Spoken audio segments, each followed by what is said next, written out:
اعوذ باللہ من الشیطان الرجیم بسم اللہ الرحمن الرحیم واستعینوا بالصبر والصلاۃ ان اللہ مع الصابرین۔ حضرت کی صبر بالصبر کی اس کی آخری نشستیں ہیں، اس کو پورا کرتے ہیں کہ مصیبت کے اوپر جو اجر ہے اس میں جو بے صبری نہ کی جائے، تو اس کے اوپر حضرت کی بات تھا کہ اس کو پورا اجر ملتا ہے۔ دوسرا یہ کہ نص مسرح ہو، یعنی پوری تصریح ہو قرآن سے حدیث سے، اس میں تصریح ہو کہ مصیبت پر باوجود بے صبری کے بھی اجر ملے گا۔ اس صورت میں قول صوفی صحیح ہوگا، اگر پیچھے قرآن حدیث سے اس کی دلیل ملتی ہے۔ لیکن جس طرح ہے کہ نماز پڑھی اور اس کے بعد غیبت کرنے بیٹھ گیا، تو نماز کا اجر تو ہے لیکن غیبت کے گناہ بھی لکھا جائے گا۔ اسی طرح صدقہ کیا تو اس میں وہ بعد الشکوہ جیسے کہ انفاق فی سبیل اللہ کے اجر میں ہے کہ عدم لمن کے کسی کی نے اس کے بعد احسان نہیں جتایا، اگر احسان جتلایا تو ثواب حبت ہو جائے گا، ختم ہو جائے گا۔ اس طرح ممکن ہے کہ مجرد مصیبت کا بھی اجر اس بات کے ساتھ مقید ہو کہ اس پر شک و شکایت اور بے صبری نہ کی جائے۔ اس صورت میں صوفی کا قول رد ہوگا، اصل وہی جو نص کی طرف جائیں گے۔ تیسرا یہ کہ نص ساکت ہو، نہ قرآن میں اور نہ حدیث میں اس کے اوپر کچھ پوری طرح کوئی روشنی نہ ملے، تو قول صوفی حجت تو نہ ہوگا، اس کو یعنی حجت نہیں سمجھے گے۔ انا عند ظن عبدی بی کی بنا پر کہ میں بندے کے ظن کے مطابق معاملہ کرتا ہوں، پر نفس مصیبت پر بھی مستقل ثواب کی امید کی جا سکتی ہے۔ تو یہ ایک ایسی تجارت ہے کہ نفع پر نفع ہی ہے، کہ جس حال میں بھی ہو اللہ سبحانہ تعالیٰ نوازتے ہیں اپنے بندے کو کہ مصیبت سے دنیا میں بھی نفع کہ ایمان پختہ ہوتا ہے، گناہ دھل جاتے ہیں، خدا تعالیٰ سے تعلق خاص ہو جاتا ہے، اور آخرت میں نفع ہے کہ مصیبت کا الگ ثواب، صبر کا الگ ثواب۔ کریم کی عادت ہے کہ اپنے کرم سے وہ ثمن میں بھی ترقی کر دیا کرتا ہے، کہ قیمت کو بڑھا دیتے ہیں اور بغیر حساب کہ پہلے ایک قیمت دی تھی اور پھر قیمت بڑھا دی کہ پہلے ثمن کم تھا اور لو اور لو اور لو۔ بے میں زیادتی تو ہم نے بھی دیکھی ہے کہ خرید و فروخت میں جو کرتے ہیں کہ مکہ میں 2 آنے کی انجیر میں نے خریدی، دکاندار نے ترازو میں توڑ کر بہت سی انجیر توقع سے زیادہ میرے رومال میں دے دیے۔ میں ان کو اٹھا کر چلنے لگا تو اس نے آواز دی، یا شیخ یا شیخ۔ وہاں سب شیخ ہی ہے، جلا بھی ہے اور سید بھی، جو بھی ہو۔ جلا ہے ہمارے ہاں جو کپڑے ہوتے تھے وہ، اور سید جو سادات میں سے، ان سب کو شیخ کہتے ہیں، یعنی یہاں یہ تمیز نہیں کرتے کون ہے، آنے والے مہمانوں یا شیخ یا شیخ، کیونکہ شیخ کے معنی بزرگ ہیں، وہ ہر شخص کی تعظیماً اس لفظ سے پکارتے ہیں۔ میں لوٹا تو اس نے اتنے ہی تول کر اور دیا اور کہا کہ جاؤ اب تمہارا حق پورا ہو گیا۔ سبحان اللہ، کیسی امانت تھی کہ خود بلا کر بے کو پورا کیا۔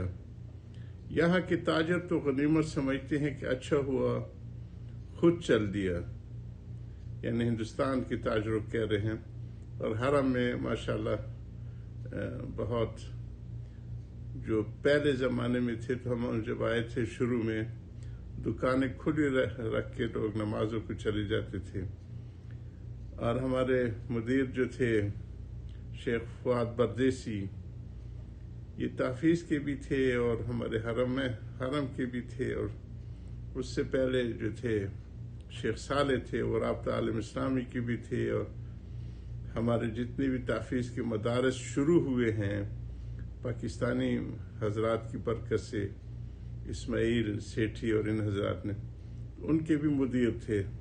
اب تک تحفیظ والوں کے دفتر انہی کے ساتھ ہی تھا۔ اب بہت فرق پڑ گیا۔ وہ کہتے تھے کہ پہلے ایک دکاندار دکان کھولتا تھا تو سودے والا آ جاتا تھا، تو ساتھ دوسری دکان والے کے پاس ابھی تک کوئی نہیں آیا ہوتا تھا، تو وہ کہتا تھا میرے ساتھ والے بھائی سے لے لو، میں نے افتتاح کر دی ہے، اس نے ابھی تک نہیں کیا۔ تو اس حد تک صدق تھا ہمارے عام تاجروں میں۔ سبحان اللہ، کیسی امانت تھی کہ خود بلا کر بیع کو پورا کیا۔ یہاں کے تاجر تو غنیمت سمجھتے ہیں، یعنی ہندوستان کے، کہ اچھا ہوا خود چل دیا۔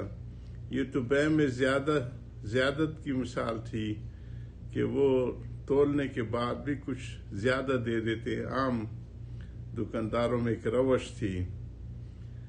اور ہمارے پاکستان میں بھی اس کو جھونگا کہتے تھے کہ یہ لو بیٹے تمہارے لیے تمہارا اکرام ہے۔ کریم ثمن میں بھی زیادت کیا کرتا ہے، قیمت میں بھی، اور ایشیائی بادشاہ اور نواب تو ذرا سی بات پر بے شمار دولت دے دیا کرتے ہیں۔ کسی بات پہ خوش ہو گیا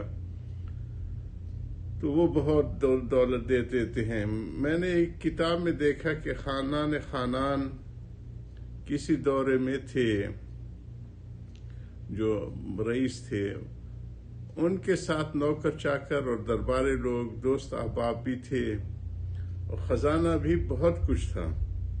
جب پہلی منزل پر اترے ہیں اور اترنے سے پہلے ان کا خیمہ اس طرح لگایا گیا جس طرح دربار کے اجلاس ہوتا ہے۔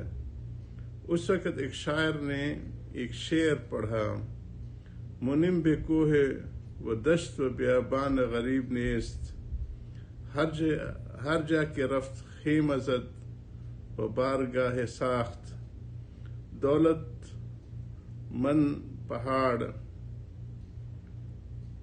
جنگل و بیابان میں مسافر نہیں ہوتا۔ دولت مند اور پہاڑ جو ہے جنگل اور بیابان میں مسافر نہیں ہوتا، جہاں گیا خیمہ لگایا اور بارگاہ عالی، وہ دربار شروع ہو گیا۔ منم خانان کا تخلص بھی ہے، ان کے جو سرکاری عہدوں کی جو ہوتے تھے ٹائٹل، وہ بھی تھا منم۔ اس شاعر پر ان کو بہت حز آیا، بہت لطف آیا، اور 1000 روپے دینے کا حکم دیا۔ اس کے بعد کوچ ہوا اور دوسری منزل آئی تو شاعر نے پھر وہی شعر آ کر پڑھا، منم بکوہ و دشت و بیاباں غریب نیست، ہر جا کے رفت خیمہ زد و بارگاہ ساخت، جہاں بھی بیٹھتے وہ اپنا دربار سجا لیتے۔ خانان نے 1000 روپیہ پھر دیا۔ تیسری منزل پر اس نے پھر یہ شعر پڑھا تو انہوں نے پھر اس کو 1000 روپے دیے۔ اب درباریوں نے شاعر کو ڈرا دیا کہ بس بھاگ جا، تجھے بہت مل گیا، کہیں یہ سب کچھ نہ چھین جائے، کیونکہ ایشیائی بادشاہ کا یہی حال ہے۔ تقریباً 20-25 سال پہلے کی بات ہے، ہمارے نواب سلیم خان صاحب جو تھے، حضرت نواب کیسر کے بڑے بھائی تھے، ڈبل ایم اے انہوں نے کی ہوئی تھی انگلش میں علی گڑھ سے، اور سارا جتنا ہمارا انگریزی کا لٹریچر ہے ختم نبوت کے تعلق سے، وہ انہوں نے ترجمہ کیا تھا، اور انہی کی چھپی ہوئی، چاہے جس نام سے بھی ہے لیکن پیچھے انہی کی کاوش ہوتی تھی۔ وہ جب وہاں پہ دوسری اسٹیج سے جانے لگ گئے بعض لوگ انٹرنیشنل ختم نبوت کے نام سے، تو ان کو بہت تکلیف ہوئی۔ وہ جاتے بھی پہلے تھے لندن اور پھر آتے بھی پہلے تھے عمرہ کر کے، تو میں اپنی جگہ سے ہٹ کے کہیں دوسری جگہ احتیاط کی طور پہ مغرب کے بعد اپنے اوراد کر، تو وہ ڈھونڈتے وہاں پہنچ گئے۔ انہوں نے یہی کہا جو یہ شعر ہے کہ آپ جہاں بھی بیٹھیں گے آپ کا دربار وہی سجے گا جی. انہوں نے شکایت کی کہ حضرت آپ مکہ میں بیٹھے ہوئے اور یہاں مکہ سے پھونکے مارے جا رہے ہیں, ختم نبوت اور انٹرنیشنل, تو ہم لوگ یہ کہاں سے آئے. میں پہلے بھی کہیں ذکر کر چکا. پھر خان محمد صاحب رحمہ اللہ یہ دونوں حضرات گزر گئے, تو مجھے کہا کہ بہت بیٹے طبیعت پہ اثر ہے. میں نے کیا ہوا حضرت؟ کہا کہ اس سٹیج پہ تو ہماری مخالفت کبھی شیعوں نے بھی نہیں کی, اور ہمارے اپنے لوگ جا کے وہ اپنا سٹیج لگا رہے ہیں, تو چلو ان سے بات کرتے ہیں. حضرت نے مجھے دے دیا. حضرت بس مسکراتے رہتے تھے, بات تو ان کے ترجمان ہی کرتے تھے. میں نے وہاں پہ جا کے کہا کہ اہل حق میں تفرقہ ڈالنا اشرم مبشر کی گردنیں اڑانے سے زیادہ اشد ہے. ایک صاحب کھڑے ہو گئے جی, کہا کہ حضرت انجینئروں کے سمجھتے ہم مولویوں کے نہیں سمجھتے. تو حضرت نے مسکراتے رہے اور ان کی باتیں بھی سنتے رہے. مغرب قریب ہوئے تو کہا چلے, نہیں مانتے تو خیر یہ بھی اپنا دین کا کام کرتے رہے, ہم بھی کرتے رہیں گے. تو میں آ گیا, ہم دونوں حضرات آ گئے. حضرت تو نیچے متاع میں بیٹھتے تھے, میں اوپر ترکی حرم میں سامنے. تو پھر میں اترا, جوانی کا جوش کہیں یا نہ سمجھی کہیں. تو میں نے کہا حضرت آپ نے تو ان کو اجازت دے دی کہ دین کا کام کرتے رہیں. سرائکی میں یہ جو گدی پیچھے گردن کی لگتی ہے نا, گرتے, اس کو خطی کہتے ہیں. ہم سرائکی میں بولتے تھے کیونکہ میاں والی اور ڈیرہ ایک ہی یہ ہے. تو میں نے کہا حضرت جب خطی لگے گی پتہ لگے کہ یہ دین کا کام تو نہیں تھا, کسی ایجنسی کا کام تھا. پھر پیار کیا کہ مانتے جو نہیں تھی کیا کرتے. مولانا فضل الرحمان صاحب بھی چونکہ وہ تھوڑا لیٹ آتے تھے, ایک دو دن ٹھہر کے وہاں جو ہے برطانیہ کی جو جمعیت علماء برطانیہ کی کچھ اجلاسوں میں شرکت کر کے وہ آئے, تو میں نے کارگزاری سنی ان کو.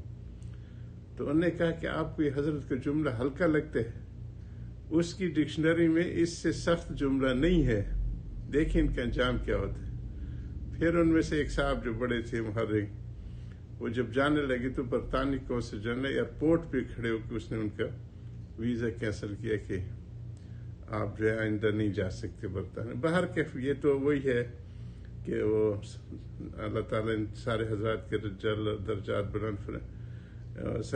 سلیم نواب سلیم خان صاحب کی اللہ تعالیٰ درجے بلند ان پہ, کہ وہ مجھے ڈھونڈتے آئے کہ حضرت آپ جہاں بھی بیٹھیں گے تو یہی شعر کا تقریباً مفہوم انہوں نے پڑھا. حضرت کی ان باتوں کو جاری رکھیں گے. وآخر دعوانا الحمدللہ رب العالمین.